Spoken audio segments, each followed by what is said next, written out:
Now the founders here actually plotted out a whole town with streets. I believe there was like 5 or 6 streets here. I think 3 running north and south and 2 or 3 running east and west. They would have said we're just maybe 1/8 of a mile up from the intersection here of the Brown City Road.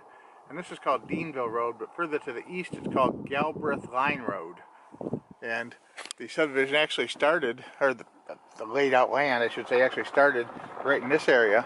And there were several buildings along here. There were a couple of houses and businesses along this road right here where we're driving through. Hard to imagine from the low-lying, wet-looking area there and the overabundance of tree growth and stuff, but if a person were to go back into this nest of woods and overgrown area, you might even find the foundation or some sort of residue of human occupation in there. On the other side, you can see the area has been firmly recommitted to farmland. There's no trace at all left on this side of the road of anything human related. Now we'll go up to the corner here.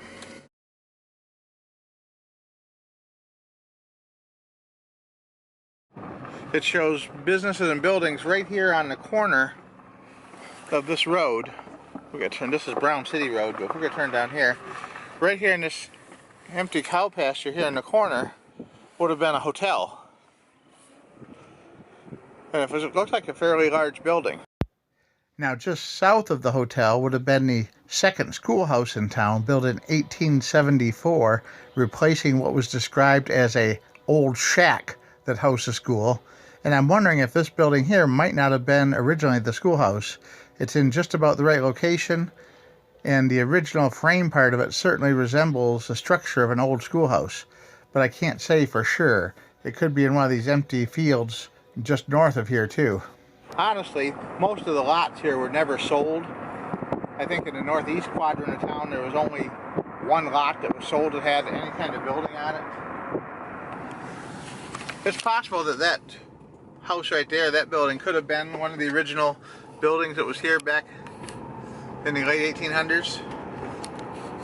There was another building here on this corner. If we drive just a little bit further north, there was,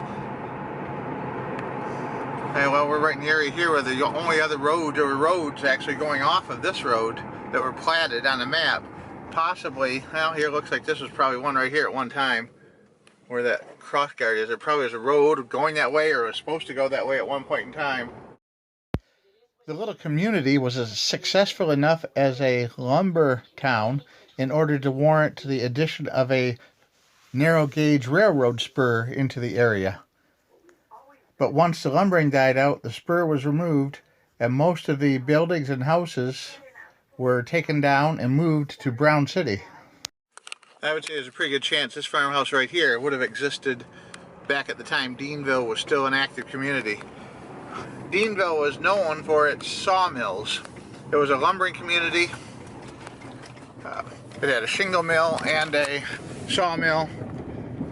There was also a drop-off point on the little railroad spur for grain transport from this area over to Port Huron and the grain mills of, you know, the bigger cities here in the Michigan Thumb area.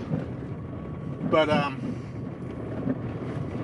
it was known for something called Deanville Mountain, which was an incredibly big pile of sawdust. And it was said that the locals thought that the sawdust pile would never disappear because it was so big. And according to one website I just read, that they said it is still here, just a few hundred feet west of the cemetery.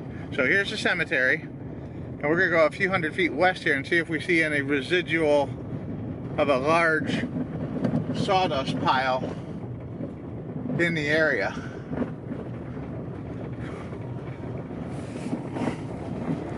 And we're a couple hundred feet, or at least 500 feet west already. I don't see anything here resembling a sawdust pile, to tell you the truth. But if we continue driving a couple of miles further to the west, we head into some tall hills here in this part of Lapeer County, probably some of the highest points in the county, that have been long used as gravel pits and even part of it as a landfill at one point. But you can see this pit here looks mostly abandoned. There's some beautiful views from up here looking back toward the east. And then as we move on further up the hill, we can see some really deep excavation going on with some stunning drop-offs and cliffs over here in this fenced-in area.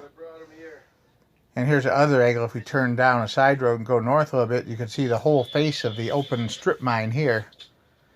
Looks like they're actually trying to cut the mountain down to harvest all the gravel. And they're doing a pretty good job in this section. Let me swerve a little bit over here to the south. You can look and see the mining equipment and the washout area. Alright, well that's going to do it for today. Hope you're enjoying your weekend. Get out and have a look around and explore this wonderful countryside. Thanks for watching and have a great day.